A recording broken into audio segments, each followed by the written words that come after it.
So இப்போ நம்ம வந்திருக்கிற இடம் பார்த்திங்கன்னா தரம்சாலாவில் இராணுவ வீரர்களுடைய நினைவிடம் அது அமைச்சிருக்காங்க. பல்வேறு போர்களில் உயிர் தியாகம் செய்த இராணுவ வீரர்களுடைய நினைவிடம். உள்ளே போய் பார்க்கலாம் வாங்க. உள்ளே நுழையும் போது போரில் பயன்படுத்தின பீரங்கி மாதிரியான ஒரு ஆயுதங்கள் வச்சுருக்காங்க. இந்த நினைவகத்துக்குள்ளே போகிறதுக்கு என்ட்ரி ஃபீஸ் 20 ரூபா. டிக்கெட் வாங்கியாச்சு. நம்ம 2 பேர் போக போகிறோம். ஸ்டேட் வார் மெமோரியல். எந்தெந்த போரில் உயிர் தியாகம் பண்ணவங்கிற இந்த லிஸ்ட்டு கொடுத்துருக்குறாங்க பாருங்கள். இங்கே பாருமா, இங்கே ஒரு ஃப்ளைட்டு அந்தரத்தில் நிற்கிது. போரில் பயன்படுத்தினது இராணுவ வீரர் ஐயா போகிறேன். இந்த நினைவகத்தினுடைய சிறப்பு, அந்த குறிப்பு வந்து இதில் எழுதியிருக்கிறாங்க. இதில் இந்த கல்வெட்டில் பதிச்சிருக்காங்க. சரி வாங்க, நம்ம அது முன்னாடி போவோம். சரி, இந்தியா மேப். இதில் நம்ம எங்கே இருக்கிறோன்னு சொல்லு. ஹிமாச்சல் பிரதேஷ். சரி, அது பக்கத்தில் போய் பார்த்து கண்டுபிடிக்கலாம். பக்கத்தில் விடுவாங்களான்னு தெரியல, ஏதோ வேலை நடந்துட்டு. அங்கே மேலே பச்சை கலரில் தெரியுது பார்த்தியா, அந்த ஏரியாவில் இருக்கிறோம். ஆமாம், அந்த மேலே பச்சை கலரில். ஆனால் நம்ம சொந்த ஊர் வந்து கீழே சிவப்பு கலரில் தமிழ்நாடு. ஆமாம், நாம் தான் கீழேருந்து மேலே டாப்புக்கு வந்துக்கிறோம்.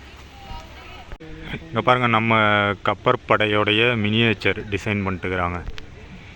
இது நீர்மூழ்கி கப்பல். இது ஆமாம், இது வந்து நீர்மூழ்கி கப்பல். அது மிகப்பெரிய போர்க்கப்பல். அது என்ன DS-1ங்கிறாங்க. அது விக்ராந்தாக இருக்கணும். எனக்கு தெரியாது. இராணுவ வீரர்கள் யாராவது இந்த காணொலியை பார்த்துருந்தீங்கன்னா உங்களுக்கு தெரியும். நாங்கள் இதில் ஏதாவது மாற்றி சொன்னோம்னா கூட அதுக்கு மன்னிச்சிக்கிங்க. காசி அட்டாக்னு ஒரு படம் வந்துச்சு. அதில் வந்து இந்த நீர்மூழ்கி கப்பலை பற்றி நல்ல அருமையான ஒரு சம்பவத்தை படமாக்கியிருக்காங்க. இதோட மினியேச்சர். அந்த நீர்மூழ்கி கப்பலான்னு தெரியாது, ஆனால் இதெல்லாம் போர்க்கப்பல். நீர்மூழ்கி கப்பல், அந்த போர்க்கப்பல். போன முறை வந்தப்போ இது இல்லையே, ஆனால் எவ்வளோ அழகாக ரெடி பண்ணிட்டுக்கிறாங்க பாருங்கள். இன்னும் நிறையா செய்வாங்க போல் இருக்குது. பதான்கோட்டில் தான் நம்மளுடைய விமான படைத்தளம் இருக்குது. இங்கேருந்து 80 கிலோமீட்டர் தானே பதான்கோட். உங்களுக்கு தெரியுமாம்மா? நேற்று தான் நினைக்கிறேன் ஆப்ரேஷன் சிந்தூர் நடந்து 1 வருஷம். போன வருஷம் இதே நாள் ஆப்ரேஷன் சிந்தூர் ஸ்டார்ட் பண்ணாங்க. வெற்றிகரமாக அதை முடித்தாங்க. அதை முடித்து 1 வருடம் நேற்றோட.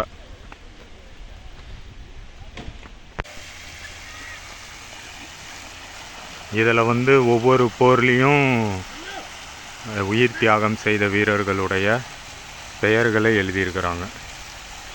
அதாவது இவங்க எல்லாமே ஹிமாச்சல பிரதேசத்தை சேர்ந்தவங்க.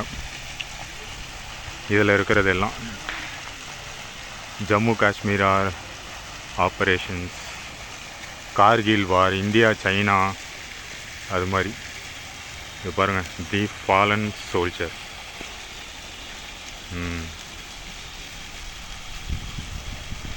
This symbolises the burn flame of national spirit. நம்முடைய சுதந்திரத்தை குறிக்கும் விதமாக இது வந்து எழுப்பியிருக்காங்க. இந்த வாசகங்கள்லாம் பாருங்கள். when you go home tell them of us and say for your tomorrow we gave our day today.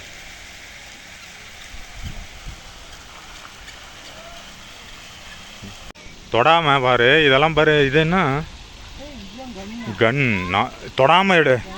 இப்படி வா, தள்ளிட்டு போய். இதெல்லாம் ஏதோ என்ன போட்டுக்குது? NSP ஏதோ கன் பேர் தான். கன்னுன்னு போட்டுக்குது. இதுலையா குண்டு வரும்? ஏ அப்பா. இல்லை, இவங்கெல்லாம் வந்து இந்த இமாச்சல பிரதேச மாநிலத்தை சேர்ந்த இராணுவ வீரர்கள். அதெல்லாம் நிறையா போர்களில் இறந்துருக்காங்க. போர், தீவிரவாத தாக்குதல், சுதந்திரம் வாங்கினதுலேருந்து. அங்கே வா, அங்கே என்னமோ வித்தியாசமாக இருக்குது. வா போய் பார்ப்போம். இங்கே நில்ல. இங்கே பாருங்க, எட்டர்னல் ஃப்ளேம். உள்ள விளக்கா எரியுது இல்லை கரண்ட் பல்பா? நெருப்பு எரியுதா? தியாகம் பண்ணவங்களுக்கான அதுதான் ஒரு தீபம் மாதிரி லைட்டு தான் போல.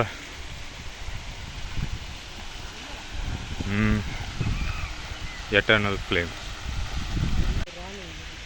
இந்த நினைவகம் முழுக்க பூங்கா மாதிரி தோட்டங்கள் அமைச்சு, மலர்கள் அமைச்சு, மலர் செடிகள் அமைச்சு நல்லா பராமரிச்சுட்டு வர்றாங்க. அடுத்து இந்த நினைவிடம் பக்கத்துலேயே மியூசியம் வச்சுருக்காங்க. இதுக்கு தனியான டிக்கெட்டு 20 ரூபா ஒரு ஆளுக்கு, பெரியவங்களுக்கு. இந்த மியூசியத்துக்குள்ளே போய் என்ன இருக்குன்னு பார்க்கலாம் வாங்க. இதாம்மா பீரங்கி. மலையில் அதெல்லாம் அந்த படத்தில் காட்டுவாங்க பார்த்தியா, அதான் அந்த பீரங்கி. இது பழைய பீரங்கி தான், இதை விட அட்வான்ஸ்டாலாம் இப்போ வந்துருச்சு போல இருக்கு. ஆமாம், தொடாமல் பாரு. பொம்மை அப்படி இல்லை, இது அந்த மாதிரி உட்காந்து முன்னாடி ஒருத்தங்க பைலட்டு, பின்னாடி கோ பைலட்டுன்னு உட்காந்து இயக்கியிருக்காங்க. டிராபிடோனா குண்டுன்னு தானே அர்த்தம்.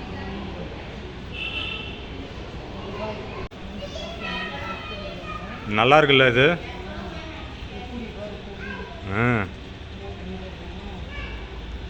கொடி அங்கே பாரு, கப்பல், போர் விமானம். அப்படியே நல்ல ஃபோட்டோ எடுத்துக்கிறேன். இதுதான் மியூசியம்.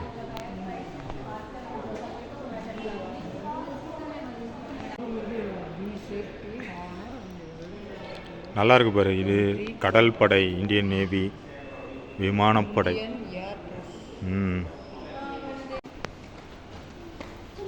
மினியேச்சர் வச்சுருக்காங்க. வார் மியூசியம் அட் தரம்சாலா. நல்லா இருக்கு. இந்த மியூசியம் எங்க? என்னது? கார்கில்.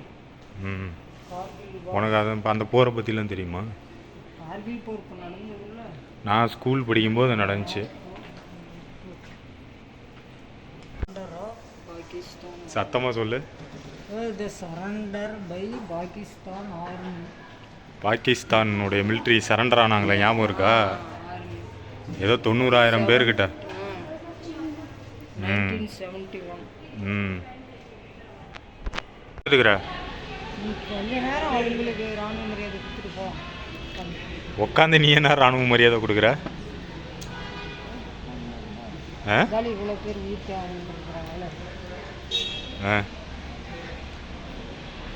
இப்போ அவங்க எல்லையில் சண்டை போட்டு தற்காத்துக்கிட்டு இருக்கிறதுனால தான் நம்ம இங்கெல்லாம் நிம்மதியாக தூங்க முடியுது. இது எல்லாருக்குமே தெரியும். இமயமலையில், இமாச்சல பிரதேசத்தில் ஒவ்வொரு மாநிலத்துலேயும் இருக்கும் நினைவகம்ட்டு அந்தந்த மாநிலத்தோடைய வீரர்கள். இந்த பாகிஸ்தான்காரன் மட்டும் சும்மா இருந்தானுங்கன்னா வச்சுக்கங்க, 2 பக்கமும் கொஞ்சம் ஆளுங்க சாகாமல் இருப்பாங்க.